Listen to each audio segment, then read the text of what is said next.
Have you ever created and maintained a certain image in order to attain a certain goal, or even promoted an idea to somebody of the opposing party? Most of us definitely have. We are probably a lot more related to public relations than we ever knew.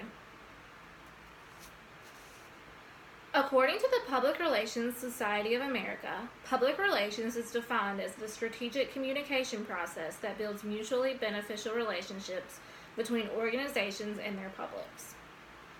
I've conducted an interview with Sarah Fedeli. Sarah Fedeli is the Director of Marketing and Communications at the Triad American Heart Association. She's been there about 10 years. Public relations within an organization such as the American Heart Association promotes a healthier society that is free of cardiovascular disruptions. So, cardiovascular issues are the leading cause of death in the United States. So, this is something that definitely affects all of us. There are many important aspects that go into using public relations to promote beneficial lifestyles in a healthier society. We're going to talk about some today.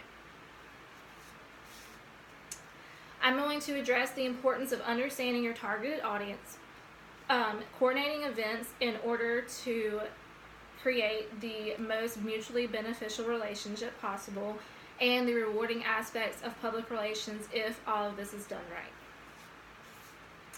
So I talked to Sarah a little bit about how she markets to different audiences. The first thing I asked her is, how do you market to those that are very young, such as elementary school age students? And she told me that you really just have to, you have to make sure that you are targeting your audience very specifically. So if you were to put some posters in elementary schools, they should be very colorful and they should have not many words on them, but enough words to where the parents can know, what it's asking them to do. If these posters are really wordy, then the children are likely not going to be interested. They're more interested in images, photos, and there are programs in place such as Jump for Heart that get children interested in it. And so another thing that we talked about was social media, using social media to market your ideas, and the different types of things that you would put on your social media page. Sarah told me the platform we use on social media depends on the message we want to convey.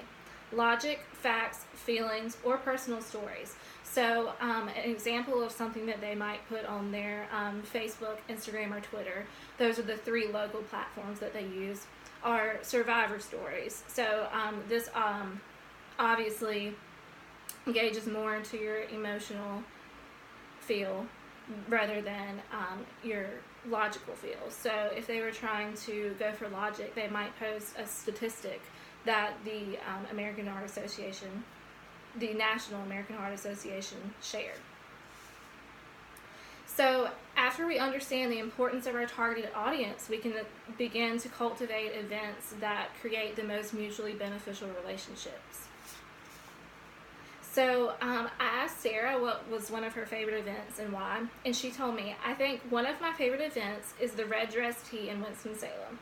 It is all about women and heart disease, which is the #1 killer. It causes major awareness because it's an open nature. So these women come to this banquet and there's an open questionnaire and they can ask anything they want to. And it's usually African American women because it's actually more common in African American women, heart disease and cardiovascular issues.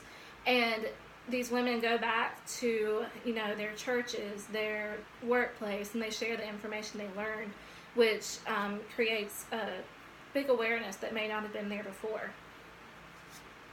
And we also talked about networking with other professionals. So when you're planning events, it's very helpful to network with people that may be in a different profession. So, for example, for their Heart Walk each year, they partner with Moses Cone, and they're a huge sponsor for them. So networking is something you definitely get to do when you're in public relations.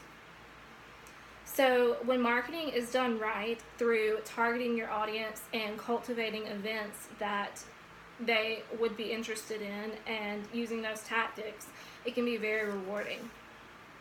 So I asked her if there's an example of building a relationship with a person that she may have helped and maintaining that. And she told me, we have had 3 annual Triad Go Red for Living reunions. This has given me the chance to see women that have had cardiovascular issues become ambassadors and form such strong sisterhood.